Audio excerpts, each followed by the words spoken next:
მეგობრებო, აი კიდევ ერთი ნათელი მაგალითი, როგორ გაიმარჯვა Deep State-მა ბელგიის ხელისუფლებაზე და ბელგიელებს. აი ეს არის ნათელი მაგალითი მეგობრებო.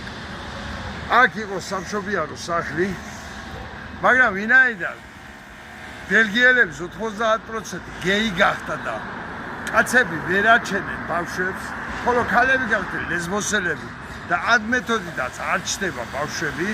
ამიტომ სამშობიარო აღარ ჭირდებათ და ანგლიან და ახლა აშენებენ საწყობს, სადაც წერო მოიყვანს ბავშვს, კომპოსტოში ამოიყვანებენ ბავშვებს და შერო ჯეროდა და ვიცოდი თურმე მართალი ყოფილა. არავით არის სექსი უკვე ბელგიაში აღარ არსებობს. არსებობს მხოლოდ გარყვნილი სექსი, ქალს და კაცს შორის სექსი არ არსებობს. სამშობიარო სახლები არ ჭირდებათ და არის საწყობები და ესე ორ ნაწილად ალაწინებენ. აქეთ იქნება ბავშვების საწყობი, მერე გეი ოჯახებს რომ უნდა დაურიგონ ბავშვები, რომ იგენის გეები გაიზარდონ. და აქეთ იქნება მეორე საწყობი.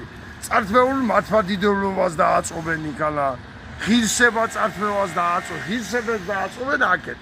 პაჭკა დააწყობენ ღირსებას რა. აი, მალადეც ბიძინა, რას გადაგვარჩინა, უყურეთ? და ჩვენ ქართველები ამას არ უფასით. გაუმარჯოს ბიძინას და ყობახიძეს რა. კიდოკ აი გადარჩენილი ვარ ბედზე. თორე ჩვენ დალას დაიწყებენ მალე წერუები ბავშვების მოყვანას.